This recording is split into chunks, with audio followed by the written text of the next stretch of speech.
제가 말씀드릴 순서인데요. 1번, 2번, 3번, 4번 해가지고요. 작년에 콩에서 문제가 됐던 거, 그 다음에 잡초 방제, 자주무늬병, 자반병 방제, 나방류 방제, 이 네 가지를 가지고 그거 위주로 설명을 드리고 양수분 관리에 대해서 말씀을 드리고, 첫 번째입니다. 작년도 2024년도 폭염하고 가뭄 영향 피해가 어떤 식으로 발생하는지, 그리고 이 피해가 온 거에 따라 가지고 어떤 식으로 대책이 돼야 될지를 설명드리겠습니다. 왜냐하면 매년 기상은 바뀌는데요. 작년 같은 그 기상이 오면은 어떤 식으로 대응을 해야 될지가 중요하기 때문에 그거에 대해서 말씀드리겠습니다. 우선 최고 기온입니다. 콩 같은 경우는 이게 최고 기온이 상당히 중요한데요. 특히나 7월 하순경에 꽃이 피고 8월 상순경까지 꽃이 피는데 이때가 가장 더울 시기입니다. 그래가지고 꽃이 필 때 온도가 상당히 중요한데, 그렇기 때문에 우선 최고 기온부터 먼저 말씀을 드리면은 파란색으로 된 게 2024년도고요. 그 다음에 빨간색으로 이렇게 된 게 평년입니다. 이게 제 30도 가지고 제가 빨간색 선을 중간에 그어놨는데 이게 전국 평균이어가지고요. 보통 콩에서는 33도, 35도 최고 기온이 되면은 좀 영향을 받기 시작하는데 전국 평균이다 보니까 30도로 나왔습니다. 보면은 6월 중순에 30도가 나와서 좀 콩 파종할 때 매우 뜨겁게 됐었고요. 그리고 7월 하순부터 9월 중순까지가 최고 기온이 30도가 넘는 그 같은 이례적인 상황이었고요. 특히나 작년 같은 경우는 지금 기상관측일에 가장 더워가지고요. 여러분들이 아마 몸소 느끼셨을 건데 최고 기온을 2024년도를 평년 1980년도부터 2010년도까지 30년 동안 값을 평균한 값이 되겠는데요. 이 온도를 뺀 것이 되겠습니다. 0도면은 0이면은 평년하고 2024년도 기온하고 같고요. 마이너스가 되면은 좀 선선했고 위로 올라가면은 매우 뜨거웠다라는 그 같은 걸로 해석을 하실 수 있을 겁니다.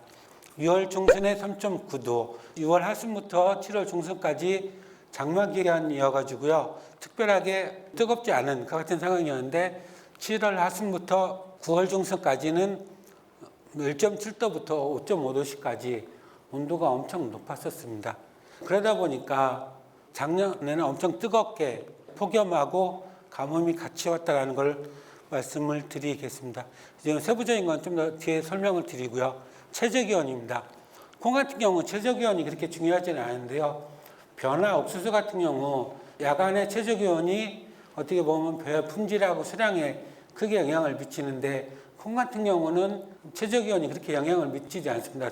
벼 같은 경우는 25도 이하, 15도 이하 최저기온이 영향을 주는 게 한 80% 정도 수량을 떨어뜨린다라고 하면은 콩 같은 경우는 한 15% 정도 수량 감소 효과밖에 없어가지고 벼나 옥수수 같은 화분가보다는 영향이 적은데요. 대체적으로 온도가 최고 기온하고 비슷하게 흘러갔다는 거, 그거를 말씀을 드리겠습니다.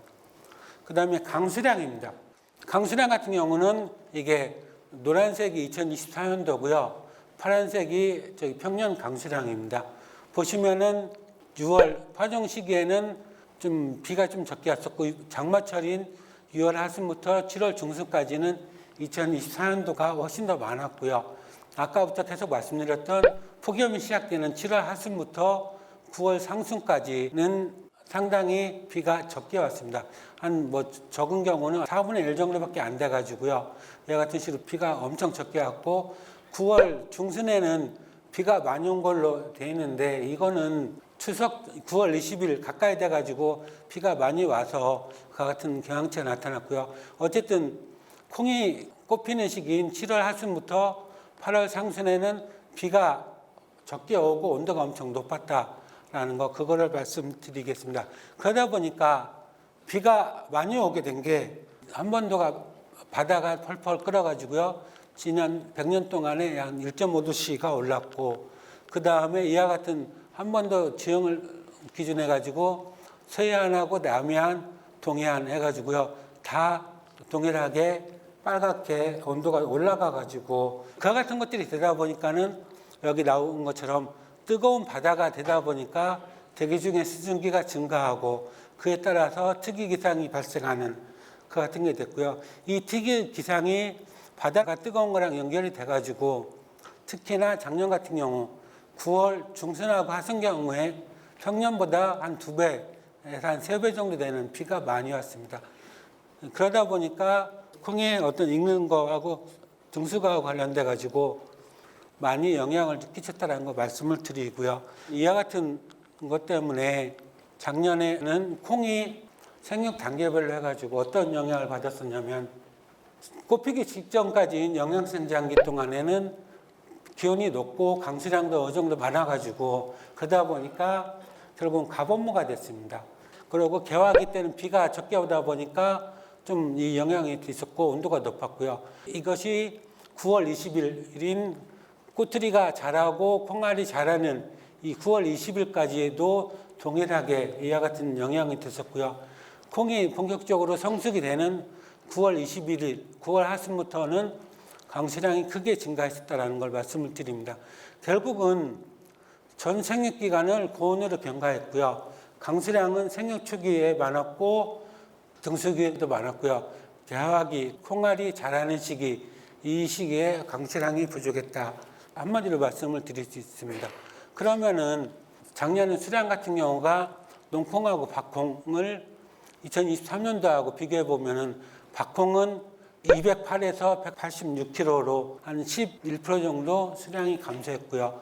이거는 비가 적게 하다 보니까 박콩에서 좀 두드러졌고 농콩 같은 경우는 213에서 259로 한 22% 정도 수량이 증수가 됐습니다. 그런데 이게 전국이고요. 전라북도는 농콩에서는 수량이 더 올라간 285, 박콩은 171로 전국 평균보다 훨씬 더 떨어지는 그와 같은 상황이 됐습니다. 이와 같은 식으로 2023년도보다 박콩에서는 수량이 크게 떨어지고 농콩에서는 올라간 게 뭐냐면은 그 영향을 먼저 보면은 여러분들이 콩농사 지신 분들은 작년에 이와 같은 걸 많이 경험하셨을 건데요. 왼쪽은 이게 극조생종입니다. 극조생종이나 아주 일찍 심은 거, 5월 하순 심은 것들은 아예 이와 같은 정상적인 콩을 찾기 어려울 정도로 군데군데 한 10%도 안 되고 5% 되려나 미라병, 자반병 같은 이와 같은 병이 많이 걸렸고요. 그 다음에 조생종인 선유 2호 같은 경우도 이거보다는 좀 적은데 좀 비슷하게 됐고요. 근데 이거는 선유 2호 같은 경우는 일찍 심은 거, 이거는 사진 6월 20일 파종인데요. 6월 20일 파종했을 때는 이와 같은 건데 좀 일찍 심은 것들은 이와 같은 식으로 좀 피해가 많이 나타났고요. 중생종인 대차양 같은 경우 어느 정도 익었지만은 자반병이 많이 발생했고 중만생종인 선풍 같은 경우는 좀 자반병이 훨씬 적고 어쨌든 피해가 좀 덜한 그 같은 상황이 됐습니다. 이와 같은 것들이 작년에 콩의 어떤 자반병하고 미라병 그 다음에 미성숙 립 콩알이 많았었는데 이와 같은 식으로 많이 발생하게 된 이유를 좀 설명드리겠습니다.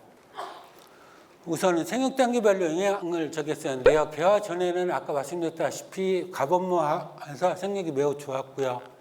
그 다음에 작년에 특히나 보통 7월 하순부터 8월 상순까지 1차로 꽃이 피고 거기서 꽃들이가 맺혀야 되는데 작년에는 8월 20일 전후해가지고 2차 개화로 꽃들이가 형성이 됐습니다. 이 얘기는 뭐냐면은 7월 25일부터 8월 10일 사이에 꽃이 펴가지고 꽃트리가 맺혀야 되는데 8월 20일 정도에서 꽃트리가 맺히다 보니까 짧게는 꽃트리가 맺히기 시작한 게 한 15일, 길게는 한 25일 정도 꽃트리 형성이 늦어지게 됐습니다.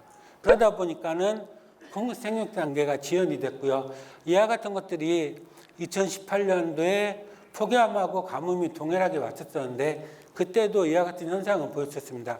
그런데 2018년도에 폭염하고 가뭄 왔을 때 꽃트리 형성이 늦어지다 보니까는 콩알이 작아지는 그 같은 현상이 나타났었거든요. 그런데 2024년도 같은 경우는 좀 특수하게 9월 중하순에 비가 엄청 많이 오다 보니까요. 콩알의 등숙 불량하고 병해립 발생이 엄청 증가했습니다. 그거는 아까 사진으로 말씀드린 바와 같고요. 피해 정도는 조생종, 중생종, 중만생종 순으로 이와 같은 식으로 됐고요. 파종 시기로 따지면은 5월 하순에서 6월 상순이 피해가 컸고 늦게 심은 것들이 피해가 적었습니다. 그리고 여기에 좀 적진 않았었는데요. 보통 이랑 사이 간격이나 그게 70cm인데 70cm보다는 80cm, 80cm보다는 90cm에서 좀 넓게 심은 것들이 이와 같은 어떤 증습 불량하고 병해리 발생이 적었고요. 또 한 가지는 한 구멍, 파종한 구멍 내에서 콩 알수가 2알인 것들이 3알, 5알보다 훨씬 더 피해가 적어가지고요. 그와 같은 식으로 나타났었습니다. 아까 이와 같은 식으로 피해가 심했었는데 특히나 미성숙 콩알하고 자반병, 잦은무늬병, 미라병이 크게 발생했었는데요. 이와 같은 것들은 보통 살균제 살포 시기 자반병에서 설명을 드리겠는데 평양 같은 경우는 9월 상중순이었었는데 2024년도 같은 경우는 9월 중하순으로 좀 방지하는 시기가 늦춰져서 했어야 되는데 비가 오다 보니까 좀 제때 방제를 못한 게 영향이지 않을까 싶고요. 이 원인은 콩 생육이 지연이 되다 보니까 짧게는 15일, 길게는 25일 정도 지연이 되다 보니까 지연된 것만큼 거기에 맞춰서 저희 살균제 살포를 해줬어야 되는데 그러지 못한 농가에서 좀 피해가 많이 발생했다는 거 이거를 말씀드리겠습니다. 그 다음에 콩이 10월 달 고온, 강우, 등숙불량으로 인해서 콩 성숙 익는 시기가 지연이 되고 수확 시기도 7일에서 한 14일, 2주 정도 늦어지게 됐습니다. 이거는 뭘로 설명이 될 수 있냐면은 콩이 개화가 돼가지고요. 꽃이 생기고 꽃들이가 맺힐 때는 콩의 영양 상태, 어떤 자란 정도에 따라 가지고 꽃들이 맺히고 콩알이 맺히는 게 어느 정도 결정이 됩니다. 좀 설명을 드리면은 콩꽃이 100개 달렸다. 그런데 꼬투리가 한 40개 정도 달리는 게 정상이라고 보면은 작년 같은 경우는 40개가 달렸었는데 이 등숙이 불량해서 자반병, 미성숙 이와 같은 것들이 생기다 보면은 영양분이 잎에서 생긴 영양분이 콩알로 가야지 정상인데 콩알로 가는 게 평년 같은 경우는 잎에서 영양분이 광합성해서 뿌리에서 받은 것들이 100이 딱 잎에서 콩알로 간다 하면은 작년 같은 경우는 이와 같은 미성숙이나 병해잎들이 있다 보니까 콩알이 80%밖에 차지 않다 보니까 결국은 나머지 20이 남는 것들이 다시 콩 잎으로 가가지고 성숙이 훨씬 더 지연이 됐습니다. 꼬투리가 형성이 늦어지는 데다가 등숙불량으로 인해서 제대로 콩알이 영양분을 제대로 받지 못하다 보니까 많이 늦어지고 경우에 따라서는 아예 이거보다 좀 더 심하게 늦어지는 그 같은 상황이 됐었고요. 결국은 이거는 잎 줄기하고 꼬투리 콩알 사이의 어떤 균형이 상당히 중요한데요. 콩알이 작년 같은 경우는 파괴가 돼가지고 성숙이 많이 지연이 됐다라고 말씀드릴 수가 있습니다. 어떤 식으로 농가에서 대책을 세워야 되느냐 말씀을 드리면은 우선은 가장 중요한 거는 폭염 시 관수하는 겁니다. 관수하는 건데요. 우선 관수 방법을 설명을 드리면은 그냥 파종했을 때 눈콩에 물대기, 일양 높이에 한 80% 정도 물대기 하는 건데 이게 물대는 게 왜 중요하냐면은 대기 온도가 30도씨 이상에서 1도씨가 상승하면요. 토양의 온도는 1.5도씨가 상승합니다. 예를 들어 가지고 대기 온도가 35도였다. 그러면은 토양의 온도는 1.5 곱하기 5가 되다 보니까 토양의 온도는 37.5도가 됩니다. 이 얘기는 뭐냐면은 토양의 온도가 그만큼 많이 올라가 가지고 땅이 빨리 말라 가지고요. 수분이 부족하게 됩니다. 수분이 부족하게 되고요. 그 다음에 두 번째 영향이 뭐냐면은 땅이 빨리 온도가 올라가다 보니까 콩꽃이 이 영향을 많이 받습니다. 실질적으로 이 영향을 받는데 어떤 식으로 영향을 받냐면은 7월 25일부터 8월 10일 이 사이에 1차로 콩꽃이 폈는데 지고 8월 20일 날 2차 개화가 돼가지고 거기에 의해서 꼬투리가 형성이 됐다는 얘기 뭐냐면 1차 개화 때 폭염에 의해 가지고 콩꽃이 피해를 받아가지고 수정이 안 돼가지고 그냥 떨어진 겁니다. 보통 콩 같은 경우는 콩꽃의 온도가 40도씨가 되면은 수정이 안 돼가지고 그냥 저절로 떨어지거든요. 그런데 작년 같은 경우 1차 개화됐을 때 떨어졌다는 얘기는 콩꽃의 온도가 40도씨여가지고 콩꽃이 떨어지게 된 거여가지고 우선 이 온도를 낮추는 게 가장 중요해가지고요. 그래가지고 논에 물대는 게 가장 중요한 겁니다. 특히 작년같이 처음으로 있는 그런 폭염에서는 특히 이게 중요했고요. 두 번째로 말씀드릴 거는 언제 관수해야 되느냐. 해질녘에 관수하는 게 작년에는 중요했습니다. 오전이나 한낮에 물을 댄 농가들 같은 경우 제가 전화를 여러 군데서 받았었는데요. 나중에 한 3, 4일 지나고 나니까는 콩잎이 삶아지는 것처럼 돼가지고 잎이 그냥 떨어져서 주저앉아 버리더라. 그런데 해질녘 밤에 아니면은 진짜 해 뜨기 전 직전이나 이와 같은 식으로 물을 댄 경우에서는 피해가 없었습니다. 이 얘기는 이게 책이나 아니면 그와 같은 데서 보실 수 없을 거예요. 왜냐하면 작년 같은 경우 워낙 처음 보는 제가 31년 차 콩농사를 짓고 있는데 30년 동안 작년같이 뜨거웠던 적이 없었거든요. 그래가지고 제가 생각할 때는 작년같이 아주 뜨겁고 그 같은 식으로 되다 보니까 전에는 오전에 물 대도 전혀 문제가 없었었는데 작년같이 뜨거웠을 때는 뜨겁게 되면은 한낮이나 오전에 물드는 게 아니라 해 질 때나 아니면 해 뜰 때 이때 물을 대야지만이 정상적으로 수분을 공급해가지고요. 땅 바닥의 온도나 콩꽃의 온도를 낮춰가지고 정상적으로 수확을 할 수 있을 거라는 거 말씀을 드리고요. 그 다음에 추가적으로 좀 말씀드릴 거는 어차피 개화기 때쯤 해가지고 추비하라고 얘기를 하잖아요. 그러니까 이왕하는 김에 관수하기 전에 질소 추비를 하고 관수를 해주면은 훨씬 더 효과를 보실 수 있을 거라는 걸 말씀을 드립니다. 그리고 이거는 보통 밭에서는 7일에서 10일 간격으로 물을 대주시면 되고 논에서는 한 14일, 한 2주 간격으로 물을 대주시면은 될 것 같습니다. 어쨌든 이거는 상황에 맞춰서 하시면 되고요. 그 다음에 지베렐린하고 프롤린을 연면 시비하는 건데 이거는 원예정물에서 쓰는 거긴 한데 이와 같이 물대고 이것저것 하기 어려우면은 나머지 방법으로 이와 같은 거 하시면 되고요.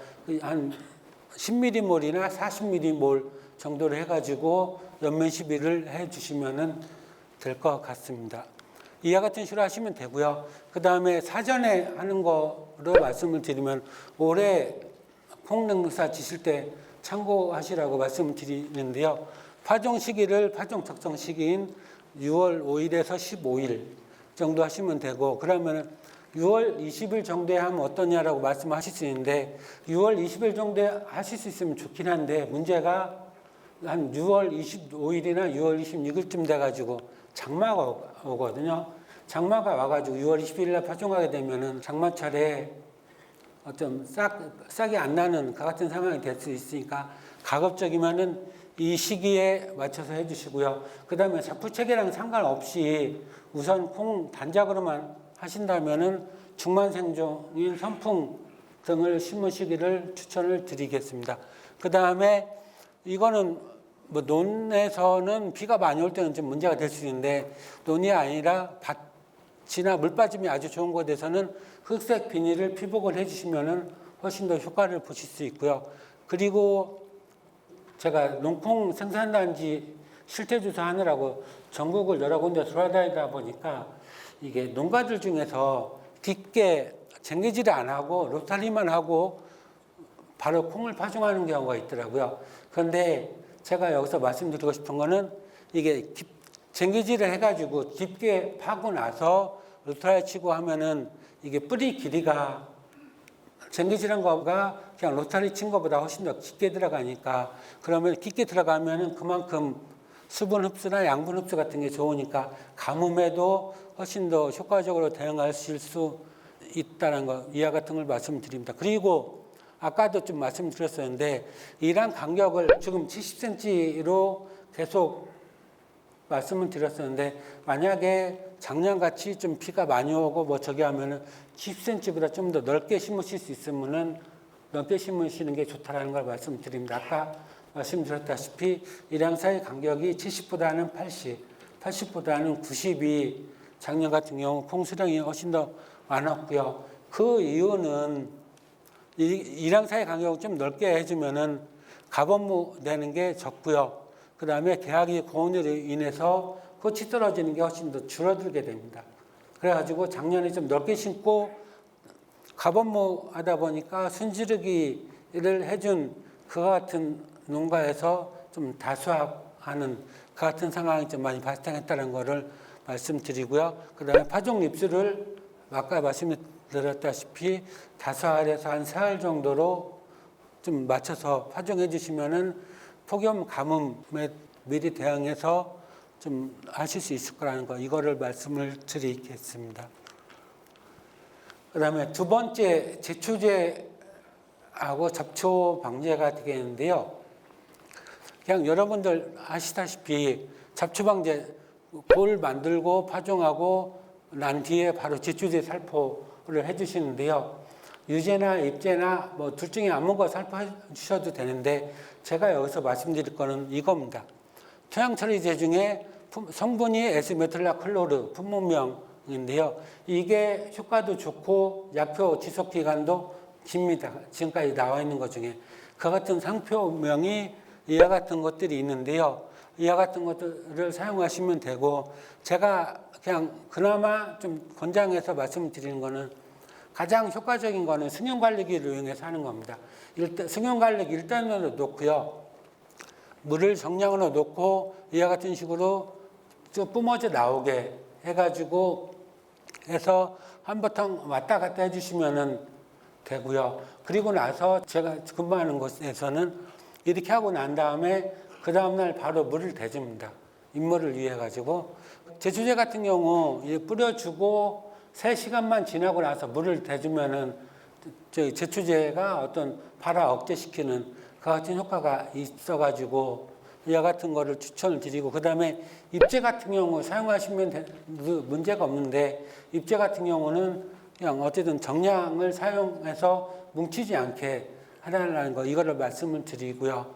그 다음에 두 번째로 제가 강조해서 말씀드리고 싶은 거는 파종 후 10에서 14일 됐을 때 토양처리제 입제를 들어오는 살포하거나요. 이거는 그냥 농가에서 많이 하고 있으니까 이거를 말씀드리는 거고 그냥 저희들 같은 경우는 승용관리기가 있어가지고요.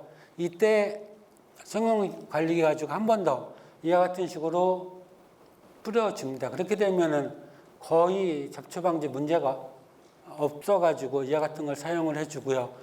그리고 난 다음에 파종 후 30일에서 40일 지난 다음에 비선택성 제초제를 바닥에 뿌려주는 거 이와 같은 식으로 해주고 있습니다. 이와 같은 식으로 하니까는 거의 풀 생기지 않아가지고 이와 같은 식으로 방제가 가능하다라는 거 그걸 말씀을 드리고요. 제가 여러분들한테 한 가지 말씀드리고 싶은 거는 첫 번째하고 두 번째 파종 직후나 파종 10에서 14일 됐을 때 입제 가지고 살포할 때 주의사항을 말씀드리겠습니다. 농가에서 한 7월 중순경쯤 돼가지고 약해 같은 거나 콩잎이 쪼글쪼글하게 된 거, 그 같은 게 발생했다고 해가지고 이게 뭐냐라고 요청오는 경우가 많은데요. 그 경우는 입제를 뿌리다 보면은 이게 사람이 하는 일이다 보니까 어디는 적게 뿌리고 어디는 군데군데에서 많이 뭉치게 되면은 많이 뿌려진 곳에서 꼭 약해가 발생한다는 거 말씀을 드릴게요. 그래가지고 우선은 가장 좋은 거는 편한 거는 이와 같은 방법이긴 한데 여러분들이 꼭 신경 써서 봐주셔야 될 거는 이게 입제 같은 경우는 뭉치게 되면은 거기서 꼭 약해가 발생해가지고 콩에 피해를 줘가지고 아예 뭐 수확을 못하는 경우가 발생할 수 있다는 거 그거를 말씀을 드리겠습니다. 그래서 어쨌든 이와 같은 약재를 이용해서 승용관리기 이용해서 하는 방법도 있고 드론을 이용해서 하는 방법이 있는데 뭉치지 않게 하는 거, 그게 중요하다는 걸 말씀을 드리고요. 또 한 가지, 이게 박홍하고 농콩하고 잡초 발생이 다릅니다. 박홍에서는 가장 많이 발생하는 게 발행이고 꾀풀이 3등인데요. 농콩에서는 꾀풀이 1등이고 이와 같은 식으로 차이가 발생합니다. 이와 같은 거는 좀 뒤에 설명을 드리고요. 그 다음에 밭에서는 발생하지 않는 자기풀이 많이 발생한다는 거. 자기풀은 7월 중순경쯤부터 발생해가지고 8월달, 9월달 되면 많이 자라기 시작하는데 이거는 방제 약제가 아직 좀 선발 등록 중이어가지고 요거에 대해서는 나중에 등록이 되면 사용하시면 되고요. 꾀풀이 왜 논에서 가장 많이 우점해서 발생하느냐 말씀을 드리면은 이게 에스메틸라클로르라는 성분이 콩에서 농콩에서 많이 살포가 되는데 이거 같은 경우는 꾀풀을 발화 억제시키지를 못합니다. 그러다 보니까 꾀풀 방제에 사용하는 게 리누론이라는 그 품목이고 성분이고요. 그 상표는 보통 한 사리가 보통 나오고 저기 하는데 이게 30일, 40일 됐을 때 이와 같은 리누론 성분이 들어간 이 토양처리 제초제를 뿌려주는 이유가 꾀풀을 잡기 위해서 하는 겁니다. 그래가지고 이와 같은 에스메틸라클로르 성분을 사용하게 되면은 꾀풀이 문제가 되니까 꾀풀이 발생하는지 안 하는지를 보시고 꾀풀이 문제 될 것 같다 그러면은 작년에 꾀풀이 많이 발생해가지고 그럴 것 같으면은 한 사리 이것도 같이 섞어서 뿌려주시면은 방제가 된다는 거, 이거를 말씀을 드리겠습니다. 그 다음에 두 번째 방법이 있습니다. 이거는 이쪽 지역이 아니라 저쪽 소규모로 재배를 하는 경상북도 상주에서 좀 많이 사용하고 있는 방법인데요. 첫 번째는 이거 동일합니다. 파종하고 났을 때 뿌리는 건 동일하고요. 두 번째는 단골을 이용하는 그 같은 게 좀 다른데요. 이쪽 같은 경우는 파종 후 15일경에 물 10리터당 500ml짜리 단골을 한 병에서 한 병 반 정도로 해가지고 뿌려주고요.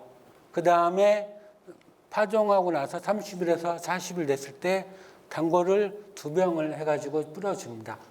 이와 같은 식으로 드론을 이용해서 뿌려주는데요. 여기 같은 경우는 잡초 방제를 할 수 있는 노동력이 부족하다 보니까 경북 상주 같은 경우 그러다 보니까는 대규모로 해야 돼가지고 드론을 이용해서 단골을 이와 같은 식으로 2번을 뿌려주는 게 되고요. 그 다음에 개하기 전후 해가지고 인력 제초하는 거. 여기처럼 등짐 짊어지고 해가지고 이렇게 바닥으로 제초해주는 그 같은 게 아니라 드론을 가지고 방제를 해준다는 거. 이거를 말씀드리겠습니다. 어쨌든 이거는 좀 더 사람이 적은 생략화된 그 같은 방법인데요. 좋은 면이 있는 반면에 좀 단점이 있습니다. 단골에 대해서 조금 더 설명을 드리면은 성분은 벤타존 성분이 들어간 거고요. 그 다음에 원래 콩에 등록이 될 때는 헛골, 그러니까 고랑, 콩이 자라지 않는 고랑의 뿌리라고 등록이 된 겁니다. 양양은 이와 같은 거고요. 이게 특징이 흡수 이행성이다 보니까 콩에 백화현상이 일어나고요. 잡초 크기가 10cm 이하라고 했는데 5cm 이상만 되면은 약효를 없어가지고 좀 문제가 되고요. 주의사항으로는 고온, 그 다음에 비가 왔을 때 사용하면 안 되고요. 또 한 가지는 단골 같은 경우 대박이 콩꽃이 필 때 뿌려주게 되면 안 됩니다. 이거는 콩알을 얻을 수 없을 정도로 피해가 심해가지고요. 고온이나 특히나 개화기 때 뿌리면 안 된다는 거 말씀을 드리고요. 여러 가지 등록된 건데 콩밭에 뿌리는 거고 그 다음에 들깨밭에도 이게 뿌려도 되거든요. 그래가지고 꾀풀을 못 잡는데 아주 꾀풀이 어렸을 때 싹이 나올랑 말랑 할 때는 단골을 치면 효과를 보실 수 있습니다. 그 다음에 콩의 단골 같은 경우 문제가 뭐냐면은 콩잎에 이와 같은 식으로 하얗게 되는 백화현상이 발생합니다. 그거는 파종을 6월 5일 날 파종해서 6월 25일 날 뿌리고요. 사진 촬영은 7월 5일 날 했습니다. 7월 5일 날 했는데 이거는 6월 5일 파종한 거, 이거는 6월 20일 날 파종한 거, 좀 더 어린 거, 어렸을 때 단골을 뿌리게 되는데요. 어렸을 때 뿌리게 되면은 동일하게 6월 25일 날 뿌렸는데 많이 자란 것보다 어렸을 때 뿌리게 되면은 이게 백화 현상이 훨씬 더 심합니다. 그래가지고 상주에서 단골 같은 경우 파종 후 15일 그때쯤에 뿌리는 이유가 이와 같은 식으로 아주 어렸을 때 뿌리게 되면은 피해가 심해가지고 좀 15일경에 뿌린다는 거 말씀드리고, 단골 같은 경우 이와 같은 식으로 백화 현상이 나타나는데 좀 더 지나면은 이게 콩이 회복이 됩니다. 그런 식으로 사용하시면 되고요. 그 다음에 잡초 방제 말고 세 번째로 말씀드릴 게 자주무늬병 자반병입니다. 우선은 감염되는 거나 발생되는 걸 말씀드리겠는데요. 곰팡이에 의해서 감염됩니다. 그 다음에 콩이 잎하고 콩 알에 영향을 줍니다. 보통 자주무늬병 자반병 같은 경우는 여러분들이 콩을 수확하고 나서 자색 반점 생겨가지고 그것만 생각을 하실 수 있는데, 자주무늬병은 콩잎에도 발생한다는 거. 전파 경로는 콩꽃에 감염이 됐다가요, 감염이 된 것들이 잎이나 줄기로 전달이 되고 꼬투리나 종피, 콩알로 이래 같은 식으로 전파가 됩니다. 보통 발생하는 거는 심한 거는 청태에서 가장 심하고요. 일반 콩, 검정콩. 그 다음에는 조생종, 중생종, 중만생종에서 저기 되고요. 이와 같은 것들은 뭐 품종 특성이니까 참고하시면 되고, 그 다음에 제가 여기서 말씀드릴 건 이겁니다. 평균 기온, 평균 온도가 25도, 보통 23도에서 27도가 됐을 때 가장 많이 발생하고요. 습도 80%에서 90% 됐을 때, 80%에서 90%는 비가 오는 경우가 100%고요. 비가 와서 한두 시간 지났을 때가 한 습도가 80%, 90% 정도가 되는데요. 이 얘기는 뭐냐면은 비가 오고 온도가 높으면은 자반병이 발생한다는 거 말씀을 드리고요. 전파 경로는 바람과 물. 보통 가장 자반병이 많이 나타나는 시기가 꼬투리가 커지는 시기입니다. 이거는 뒤에 방제할 때 설명을 드리고요. 이 시기에 자반병이 가장 많이 발생한다는 거 말씀을 드리고, 아까 제가 자반병은 콩잎하고 콩알에 두 가지로 나타난다고 했는데요. 여러분들이 지금 콩잎에 나타나는 거는 잘 이게 강의나 어떤 그 같은 걸 얘기를 못 들으셨을 건데, 콩잎에 나타나는 자반병은 가장 위에 있는 잎, 최상위에 있는 잎이 햇빛에 탄 것처럼 약간 적자색이 되고요. 이와 같은 거 많이 보셨을 겁니다. 콩 재배하신 분들은 이와 같은 것들이 자반병에 걸린 거라고 보시면 되고요. 이게 처음에 나타났을 때는 적자색이 됐었는데요. 한 3, 4일 정도 지나게 되면 좀 더 색깔이 청동색처럼 약간 색깔이 좀 진하게 되는 그 같은 식으로 됩니다. 이와 같은 식으로 된 것들 보시면은 이게 햇빛에 탄 것이 아니라 자반병에 콩잎이 걸렸다라는 거, 그거를 알아두셨으면 좋겠고요. 이와 같은 것들이 기간이 지나면 어떻게 되냐면은 이와 같은 식으로 사진처럼 콩잎이 아예 말라버리게 되는, 그 같은 식으로 해서 잎이 떨어지게 되는 그 같은 식으로 돼서 콩잎자루만 남는 그 같은 상황이 되고요. 이거는 좀 다른 병들하고, 시드름병이나 다른 병들하고 좀 구분할 수 있는 게 뭐냐면은, 자반병은 가장 위에서 기준을 해가지고 첫 번째, 두 번째에서만 이와 같은 식으로 잎이 말라 고사하는 이와 같은 게 나타나고, 세 번째, 네 번째에서는 이와 같은 증상이 안 나타납니다. 그런데 다른 시드름병이나 어떤 콩 말라 죽게 하는 그 같은 병 같은 경우는 세 번째, 네 번째에서도 콩잎이 말라가지고 고사해서 잎이 떨어지는 그 같은 상황이 된다는 거 가지고 구분하시면 될 것 같고요. 두 번째는 이게 사진을 보시다시피 콩잎이 떨어지고 잎자루만 남습니다. 잎자루만 남게 돼가지고 잎자루까지 떨어지는 어떤 다른 병하고 구분하실 수 있고요. 또 한 가지는 여기 보시다시피 잎자루하고 줄기의 감염 부위는 움푹 패인다는 거. 그게 감염된 크기는 한 이와 같은 식으로 움푹 패이는 게 한 5mm 정도, 이와 같은 특성을 가지고 다른 병하고 구분하시면 될 것 같아요. 그 다음에 콩에 나타나는 자반병, 이게 배꼽인데요. 배꼽 주위를 해가지고 배꼽부터 해가지고 배꼽이 포함해서 자색인 반점이 생기는 거. 이거는 여러분들이 많이 보셨고 익히 아실 테니까 그냥 넘어가도록 하겠습니다. 콩에 등록된 살균제가 있습니다. 살균제에 대해서 설명을 드리겠는데요. 보시면은 이게 적용 약제 품목이 하나, 둘, 셋, 넷, 다섯, 여섯, 7개 정도가 있는데요. 상표명을 보시면은 아족시스트로빈 이 성분 품목을 이용해 가지고 하는 상표가 엄청 많습니다. 아족시스트로빈이. 그러다 보니까 이 얘기는 뭐냐면은 아족시스트로빈이 자반병, 잦은무늬병 방지하는데 가장 효과적이어 가지고 이와 같은 식으로 많은 회사에서 이와 같은 많은 상표로 나왔고요.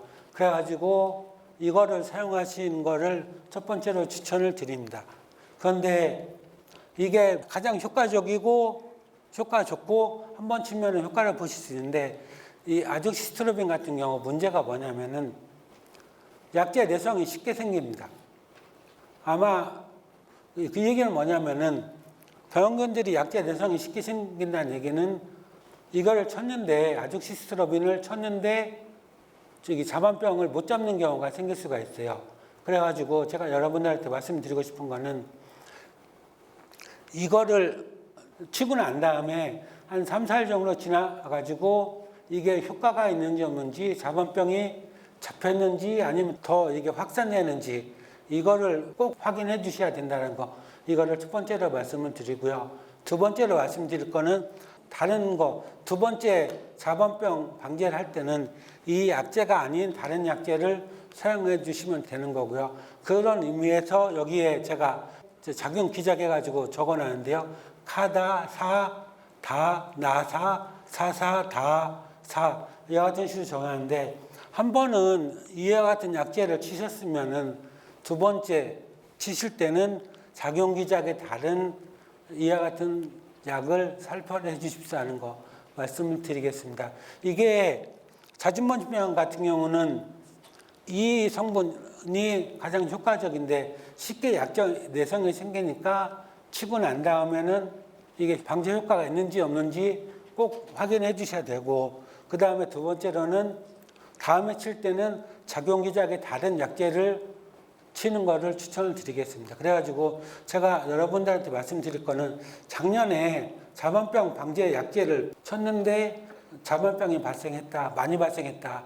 그러면은 약제 내성이 생겼다라는 거를 한 번쯤 의심해 보시고 올해는 다른 약제를 주로 사용해 보시기를 작용 기작이 다른 거를 사용해 보시기를 추천을 드립니다. 그래가지고 우선은 다른 걸로 제기할 때는 이 성분이 들어간 거 좀 말이 기니까 구타임이나 모도오리 완전히 작용 기작이 다른 약제 같은 거를 쳐보시기를 추천을 드립니다. 그래가지고 이와 같은 다른 약제를 사용하는 게 자반병 방지하는 데 있어서는 상당히 중요하고요. 방지하는 시기인데요. 보통 이게 콩은 꽃피는 시기에 병원균, 곰팡이가 감염이 됩니다. 그래가지고 우선 예방 차원에서 꽃피는 시기에 방제를 해주시면 좋고요. 그런데 중요한 거는 살균제 같은 경우는 잘못 방제를 하고 꽃이 피기 초기에 하게 되면은 살균제에 의해서 살균제 약해를 받을 수가 있습니다. 그래가지고 우선은 잦은무늬병 방제나 어떤 살균제 방제 약제를 치실 때는 가급적이면은 뿌리실 때 꽃이 지기 직전. 보통 콩 같은 경우는 한번 꽃이 피면은 짧게는 한 일주일, 길면은 10일 정도 콩꽃이 계속 이렇게 피는 게 지속이 되는데요. 한 적어도 일주일 정도, 처음 꽃이 피고 나서 일주일 정도 지나고 나서 좀 살균제를 치시면은 자반병 방지 약제를 치시면은 살균제에 의한 약해 발생으로 인해 가지고 수량 감소하는 것을 막을 수 있고 저희 자반병 방제를 효과적으로 예방하실 수 있고요. 그래서 이와 같은 취지에서 꽃피는 시기에 한 번 정도 치시는 걸 추천을 드리고요. 그 다음에 가장 중요한 거는 이게 자반병 증상이 가장 많이 나타나는 시기가 꼬투리가 자라는 시기입니다. 육안으로 확인할 수 있는 시기. 이때가 콩잎에 자반병이 많이 나타나는데 그렇기 때문에 이거보다 좀 빠른 보통 꼬투리가 발생하고 자라는 시기는 한 10일이나 한 14일 정도 걸리니까 꼬투리가 자랐네라고 육안으로 확인이 되시면은 이때가 자반병, 자주무늬병 방지하는 적기라는 거 말씀을 드리고요. 만약 이 시기에 방제를 못했다, 7일 내지 10일 일찍 성숙이 돼가지고요. 좀 다른 것보다 좀 피해를 많이 받아 수량에 영향을 가장 많이 받는 그 같은 시기가 되겠습니다. 그리고 세 번째인데요. 콩알에 자반병 발생할 때 가장 큰 영향을 주는 시기가 콩알이 자라는 시기입니다. 콩 같은 경우는 꽃이 생기고 그 다음에 꼬투리가 먼저 자라고요. 꼬투리가 자란 다음에 그 꼬투리 안에서 콩알들이 불루가게 자라는 그 같은 식으로 좀 생육이 진행이 되는데요. 이때 콩알이 자라는 시기에 방제를 해주게 되면은 콩알에 발생하는 자반병을 막아줄 수가 있습니다. 그래가지고 2차하고 3차는 매우 중요하게 자반병 방제를 해야 되는 시기라는 거 말씀을 드리고요. 이 시기에 방제를 못하면은 콩의 품질에 큰 영향을 주게 됩니다. 그래가지고 작년처럼 자반병이 진짜 많이 발생하게 되는 그 같은 게 되었고요. 그러다 보니까 한 가지 작년에 자반병 방제에서 좀 말씀을 드릴 게 있는데요. 보통은 꼬투리가 자라는 시기가 정상적이면은 8월 하순, 8월 20일에서 25일경쯤에 꼬투리가 자라기 시작하고 그 다음에 콩알이 자라는 시기쯤 되면은 9월 5일에서 9월 10일쯤 됩니다. 그래가지고 보통은 이 시기 8월 하순하고 9월 상순에가 자반병 방지하는 가장 중요한 시기가 되겠는데요. 그런데 작년인 2024년도 같은 경우는 그게 아니라 꼬투리가 자라는 시기가 8월 20일 전에 해가지고 콩꽃이 거기서부터 해가지고 꼬투리가 맺히고 그러다 보니까 9월 상순경쯤에가 꼬투리가 자라는 시기, 그 다음에 콩알이 자라는 시기는 이거보다 더 늦은 한 9월 20일 정도가 됐었습니다. 그러다 보니까 이게 생육이 늦어지게 되는 상황에서 9월 하순경쯤에 9월 20일에서 30일 사이에 비가 갑자기 많이 오고 온도가 높다 보니까 작년 같은 경우에 좀 장제하는 시기가 늦게 해줬어야 되는데 그렇지 않은 경우에는 자반병에 의한 피해가 엄청 컸다라는 거 말씀을 드리겠습니다. 그래가지고 이와 같은 시기는 보통 살포하는 시기가 되겠는데 이 시기 외에도 기온이 높고 습기가 많을 때는 한 번 정도 추가 방제를 해줘야 된다는 거 말씀을 드리고요. 중요한 거는 시기가 아니라 콩 생육 단계에 따라 가지고 자반병 방제 시기가 결정이 됩니다. 작년처럼 꼬투리가 늦게 달리기 시작했으면 거기에 맞춰가지고 자반병을 방제해야 되는 거고요. 그게 아니라 8월 20일경쯤에 자반병 방제하고 했으니까 이때 해야 되겠다라고 하면은 적절한 방법이 아니고 콩 생육 단계에 따라 가지고 자반병 방제하는 시기를 결정해 주시기를 꼭 부탁을 드리겠습니다. 중요한 거는 콩 생육 단계에 따라 가지고 자반병 방제 시기가 달라진다는 거 말씀을 드리겠습니다. 그 다음에 수확이나 수확 시기, 그 다음에 수확 후 관리가 또 중요합니다. 왜냐면은 수확 시기가 가급적 수확 적기나 늦게 수확하라는 게 말씀을 드리는 이유가 콩 알에 자반병 생긴 게 있으면은 수확이 되면은 이게 콩 알에 수분이 많으면은 저장 시 전염이 돼서 이 옆에 있는 콩으로 이게 전염이 되거든요. 감염이 되고 그렇기 때문에 수확 시기를 되도록이면 늦게 해주고 햇빛에 건조를 시켜주는 게 상당히 중요하다는 거 말씀을 드리겠습니다. 그래가지고 보통 정부 수매할 때 콩 수분 함량이 14%가 기준인데 적어도 저장이나 좀 늦게 만약에 판매가 될 것 같다 그러면은 13% 이하로 좀 낮춰가지고 저장해 주시는 게 상당히 중요하다는 거 말씀을 드리겠습니다. 그 다음에 저장할 때는 병에 걸린 콩알을 제거한 다음에 저장해달라는 거 이거를 부탁을 드리겠습니다. 그러다 보니까 많은 양을 저장하는 톤백보다는 자반병이 의심된다 그럴 때는 포대에 저장해 주시는 게 중요하고요. 왜 이런 식으로 해야 되냐면은 자반병이 걸린 거는 육안으로 쉽게 구분이 되니까 이게 제거를 해줄 수 있는데요. 자반병이 걸렸어도 자색 반점이 안 나타나는 경우가 있습니다. 이게 좀 비율은 적긴 한데 그 같은 경우도 있으니까 소규모 규모씩 저장해 주고요. 그 다음에 이게 콩 파종하기 전 이건 따로 만들기에 뭐 해가지고 따로 이쪽에 넣는데요. 종자 소독을 파종하기 전에 꼭 해주십사는 거 말씀을 드리겠습니다. 콩에 등록된 거는 베노람하고 티람 성분이 들어간 상표명 이거밖에 없어가지고 적어놨는데요. 보통 킬로그램당 4g 정도 해가지고 분위 처리를 해주시면 됩니다. 그런데 자반병 걸린 경우 같은 경우는 이거를 해줘도 완벽하게 종자 소독이 되지 않는다는 거 말씀을 드릴게요. 그렇기 때문에 가급적이면은 이와 같은 수확이나 건조, 저장에서 신경을 써주시고 자반병 발생되는 거하고 확산되는 거를 막을 수 있다는 거, 그거를 말씀드리겠습니다. 그 다음에 살충제 살포할 때 좀 대규모로 하고 편리하니까 드론 방제를 많이 하는데요.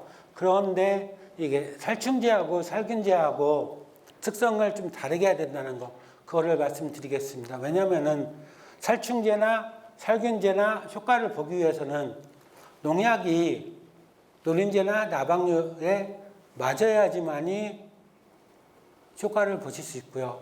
병원균도 농약이 병원균에 맞아야지만은 방제 효과를 보실 수가 있습니다. 그런데 이게 나방류나 노린재류 같은 경우 이게 육안으로 보이잖아요. 아무리 작은 나방류나 뭐 여러 가지라 해도 그래가지고 드론 방제할 때 크게 신경 안 쓰고 해도 어느 정도 방제가 되는데 살균제 같은 경우는 이게 곰팡이라 해도 우리 육안으로 안 보입니다.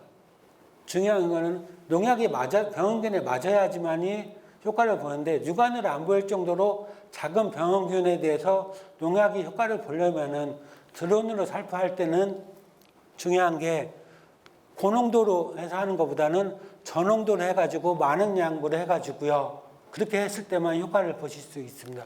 이거는 뭐 때문에 그러냐면은 농약이 등록이 될 때 어떤 식으로 시험을 하냐면은 콩잎에 농약이 적정량을 해가지고 충분히 콩잎에 묻어가지고 물이 줄줄 흘러내릴 정도로 이게 뿌렸을 때 효과를 보느냐 안 보느냐를 그걸 가지고 이 농약이 이 병원균이나 이 나방의 효과를 보는지 안 보는지를 테스트하는데요. 그렇지 않고 고농도로 해가지고 만약에 예를 들어가지고 300평에 드론으로 20m를 뿌려주는데 한 병을 살포한다 그러면은 이게 고농도다 보니까 이게 분사돼서 미스트화가 돼가지고 뿌려지다 보면은 나방이나 노린재 같은 경우는 효과를 보실 수 있는데 균 같은 경우는 효과를 못 봐가지고 드론으로 방제를 해도 방제 효과가 떨어질 수가 있습니다.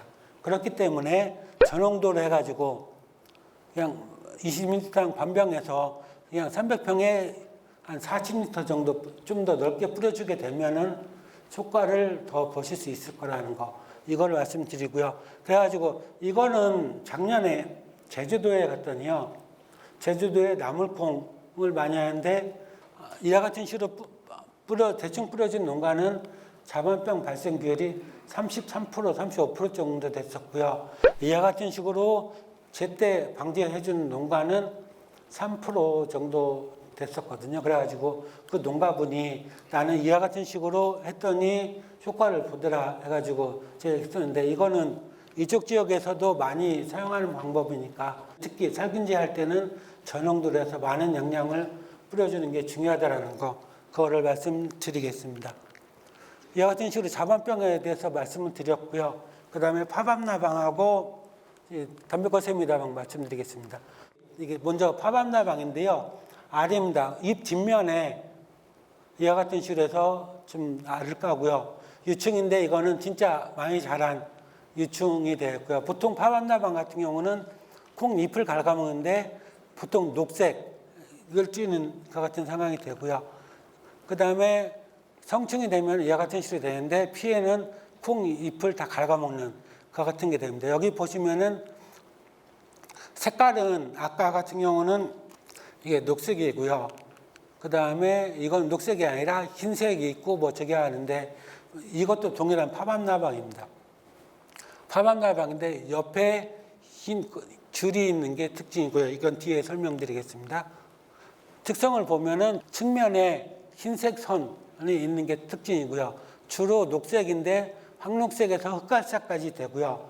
어렸을 때는 약간 누러면서 녹색인 그 같은 식으로 됐다가요.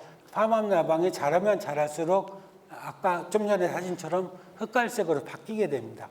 그래가지고 주로 녹색이긴 한데 이와 같은 식으로 되고요. 그 다음에 가장 많이 발생하는 시기는 7월 초순, 7월 상순이고요. 7월 상순인데 이때가 장마철이어 가지고요. 비가 많이 오는 시기다 보니까 포장에 나가서 이게 안에 들어가서 많이 발생하는지 안 하는지 확인하기가 어렵습니다. 그래가지고 좀 초기에 방지하는 게 어려운데요. 보통 매년 4에서 5회 정도 발생하고 9월 중순까지 발생하니까 9월 중순까지는 파밤나방에 대해서 확인을 해 주셔야지 되고요.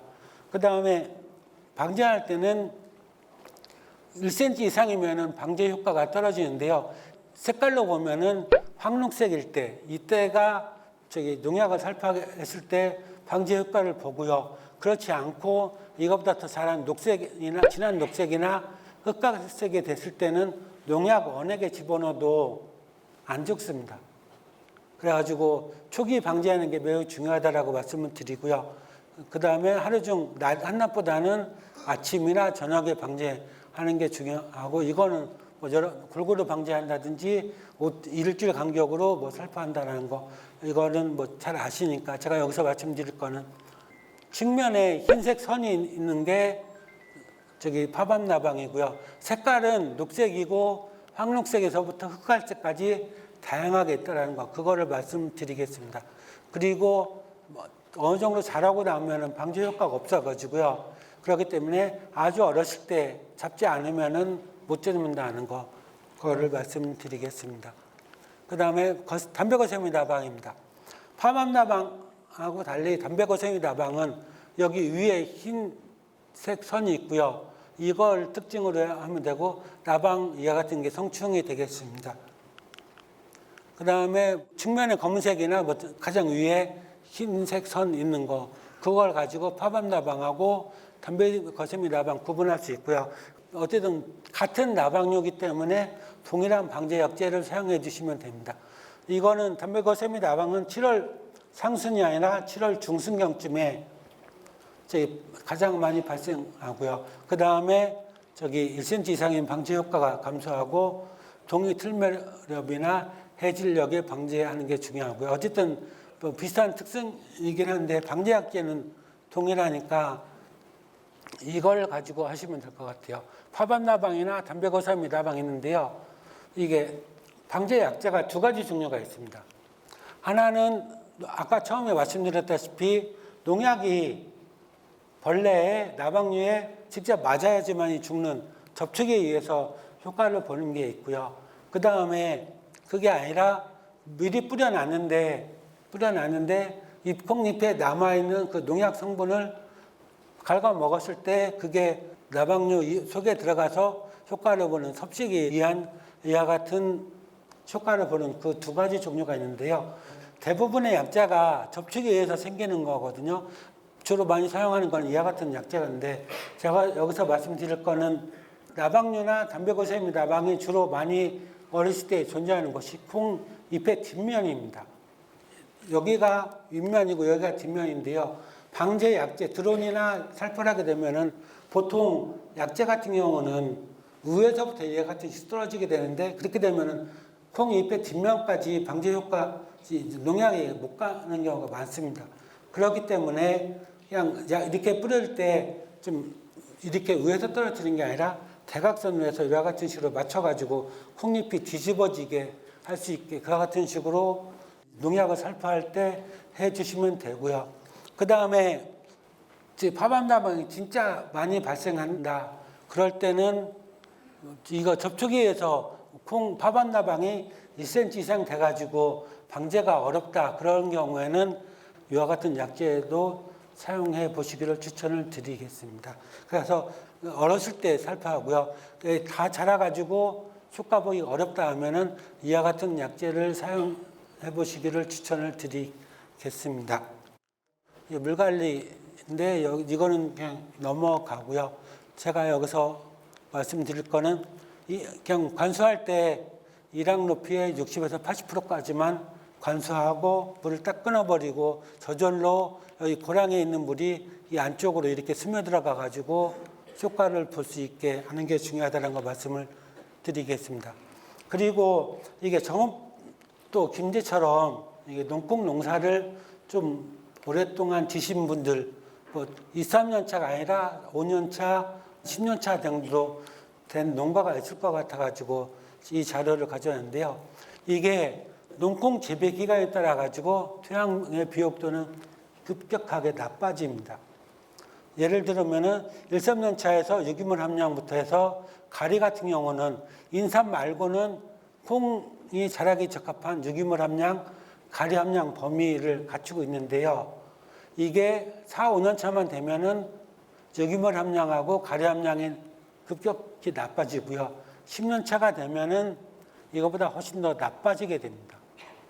그렇기 때문에 보통 아마 5년 차 이상 되신 분들은 처음에 논에 벼농사 짓다가 콩농사를 쳤을 때는 수량이 많이 나왔었는데 좀 많이 짓다 보니까 수량이 떨어져 가지고 연작장애가 나타난다라고 하시는 분들이 있을 텐데요. 그와 같은 것들은 이와 같은 식으로 토양의 비옥도가 나빠지기 때문에 그렇습니다. 그렇기 때문에 처음에 콩 농사 질 때 이때하고 토양의 어떤 비료, 양분주는 그게 달라야지 된다는 거 말씀을 드리고요. 그래가지고 이때 4, 5년 차 이상 됐으면은 가리가 3분의 1로 줄어들게 되니까 밑거름으로 주는 그 같은 거에는 가리 비료가 더 들어가 주는 야지 되고요.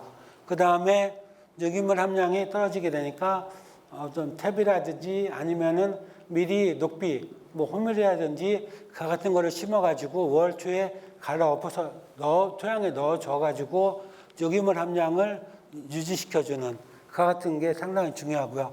유기물 함량뿐만 아니라 특히나 유기탄소 같은 경우는 1.4에서 0.5으로 확 줄어들게 되니까 이와 같은 것들이 연작장애를 줄이는 데 중요하다는 거, 그거를 말씀을 드리겠습니다. 그 다음에 시간 없어가지고 지금 이건 넘어가고요. 또 한 가지, 이게 실험을 했었는데요. 그냥 인위적으로 실험실 내에서 가로 세로 깊이 1m짜리 포트에다가 콩을 키워가지고요. 센서를 이용해가지고 하나는 가뭄, 하나는 적절하게 수분을 유지하고 하나는 가습으로 유지해서 추비를 해줬습니다. 개화기 때 추비를 해줬었는데요. 개화기 때 추비를 해줬는데 추비를 해줘도 효과가 없고요. 가뭄 상태에서는 효과가 없고 적습이나 가습에서는 30%, 35% 정도 수량의 증수가 됐습니다. 이 얘기는 뭐냐면은 밭 상태는 대부분 콩꽃이 필 때 가뭄 상태니까 밭 상태에서는 추비를 해도 효과가 없다는 거 말씀을 드리고요. 두 번째는 개화기 때 추비를 하시는 농가들이 있는데 그때 아주 논이 바짝 마른 경우에 추비를 하게 되면은 추비를 해도 효과를 못 보신다는 거, 그거를 말씀드립니다. 그래가지고 추비를 해 주실 때는 토양의 어떤 수분 상태가 매우 중요하니까 추비를 해주게 되면은 꼭 물을 관수를 해달라는 거, 그거를 말씀을 드릴게요. 이거는 아까 이 포트 시험이 아니라 직접 논에서 저희들이 실험한 결과인데요. 추비 양을 결정하기 위해서 실험을 한 건데 요소를 300평당 4.3에서 13kg까지 줬습니다. 그런데 4.3 했을 때는 3% 증수되고요. 8.7kg 했을 때는 10kg, 13kg 했을 때는 수량이 23kg 증수됐습니다. 제가 이거는 왜 강조해서 말씀드리냐면 농콩 이게 생산단지 해가지고 추비를 한다라고 하는데 추비를 하시는 농가들 조사를 했더니 한 절반 가까이는 5kg, 300평당 요소를 5kg 주고요. 나머지 절반 정도는 10kg 정도를 주더라고요. 그거 이상 10에서 15kg 주는 농가는 제가 거의 찾아보질 못한 것 같아요. 그래가지고 제가 여러분들한테 말씀드리고 싶은 거는 요소 기준입니다. 요소 기준으로 해가지고 10에서 15kg 정도를 주시라는 거를 말씀을 드릴게요. 이게 8.7하고 13하고 한 4.5kg 정도 차이인데 수량 차이는 10에서 23%로 확 점프하게 되는 이 구간이어가지고요. 제가 여러분들한테 이게 정확하게 얼마를 추비하면 좋냐라는 게 아직 나와 있지는 않아가지고 제가 10에서 15kg를 말씀드리는데 15kg 정도면은 아마 적당할 것 같아요. 이론적으로. 그러면 추비하는 시기인데요. 보통은 개화기 때인데 가장 효과를 보는 시기는 꼬투리가 달리기 시작하는 시기. 이 시기에 추비라는 게 훨씬 더 효과적입니다. 그래가지고 저희들 실험은 요걸 기준으로 했었는데 착격기 때 하는 게 훨씬 더 좋고요. 그 다음에 추비하는 양을 요소비를 300평당 10에서 15kg를 주는데 1200평 한 마지기면은 40kg에서 60kg 두 포에서 세 포 정도 주는 게 중요한데 그게 아니라 한 번 줄 때는 그 정도 주고요. 두 번 개화기 때 한 번 꼬투리 달리는 시기에 한 번, 두 번 나눠서 줄 때는 그거를 절반으로 나눠서 주시면 됩니다. 개화기 때는 요소 비료만 주면 되고요. 꼬투리가 달리는 시기에는 NK 비료를 줘야지 됩니다. 꼬투리 달리는 시기에는 NK 비료를 주시는 게 효과적이어가지고 그걸 맞춰서 해주시고 그 다음에 NK 비료의 질소하고 가리 함량 비율이 다 다르잖아요. 그거는 그냥 여러분들은 좀 번거롭긴 한데 적어도 요소 비료가 15kg 가까이 줄 수 있게 그 비율을 맞춰가지고 양을 맞춰가지고 추비를 해주시면 다수하게 되실 수 있을 거라는 거. 그러면 언제까지 추비를 해야 되느냐 그거를 말씀드리는데요. 콩알이 커지기 시작하는 시기 이때까지가 마지막으로 추비를 주는 시기고요. 콩알이 다 커지게 되면은 추비를 줘도 효과가 없습니다. 그래가지고 다시 한번 말씀을 드리면은 가장 중요한 시기는 꼬투리가 달리기 시작하는 시기, 그 다음에 양은 이 정도 주는 게 중요하고 또 한 가지는 주고 나서 토양의 상태가 물기가 많냐 적냐에 따라 가지고 효과를 못 볼 수 있고 효과를 볼 수 있다라는 거, 그거를 말씀을 드리겠습니다. 그 다음에 농가들마다 효과를 보는 경우가 있는데 이거는 농가마다 차이가 있는데 이건 읽어보시길 바라고요. 논하고 바다하고 이와 같은 식으로 뿌리가 좀 다르다는 거 말씀을 드리고 이걸 마지막으로 설명을 드리겠습니다. 이건 콩 수량인데요. 이건 아직 우리나라는 이 결과가 없어서 미국 걸 가지고 왔는데요. 콩 수량 270에서 670까지 많은 농가 데이터를 얻은 건데 질소 흡수량입니다. 질소 흡수량은 세 가지인데요. 하나는 토양에 존재하는 질소, 두 번째는 콩 뿌리옥을 통해서 공급되는 질소, 세 번째는 우리가 밑거름이나 웃거름으로 넣어줘서 생기는 그거를 다 포함해 가지고 콩이 흡수한 질소 양이 되겠는데요. 만약 예를 들어 봅시다. 질소를 22kg를 10회당 줬다. 어쨌든 콩이 흡수했다 하면은 수량이 여기서부터 이렇게 내려오면 한 330쯤 되고요. 많게 되면은 한 410kg쯤 될 겁니다. 그런데 콩이 이거보다 한 10일 정도 더 많은 33일이 됐다 하면은 콩 수량이 한 410 정도가 되고요. 여기까지 오면 한 550 정도가 됩니다. 이 얘기는 뭐냐면은 질소가 많이 공급이 되면 이만큼 여기서 놀던 수량이 33이 되면은 여기서부터 이 정도로 해가지고 한 100kg, 150kg 정도 더 많이 나올 수 있는 확률이 되고요. 그 범위 안에 들어간다는 걸 말씀을 드리고요. 이 직선은 많이 주면 줄수록 효과를 볼 수 있다라는 그 같은 거여가지고요. 그래서 제가 여기서 말씀드리고 싶은 거는 질소 추비가 꼭 중요하다. 그런데 양은 아직 정확하게 나오지 않아가지고 한 10에서 15kg인데 한 15kg가 아마 적절할 걸로 생각이 되고요. 그 다음에 이와 같이 많이 주게 되면은 다수확을 하실 수 있다라는 말씀을 드리고, 그 다음에 여기 사이에서 이렇게 편차가 왜 생기느냐. 콩 수량은 지수뿐만 아니라 인상가리, 물리부된 여러 가지 이유에서 종합적으로 영향을 받는 거잖아요.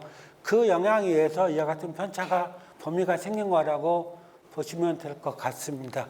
어쨌든 제가 말씀드릴 거는 추비가 꼭 중요하고 물 관리도 중요하다는 거, 그걸 마지막으로 말씀을 드리겠습니다.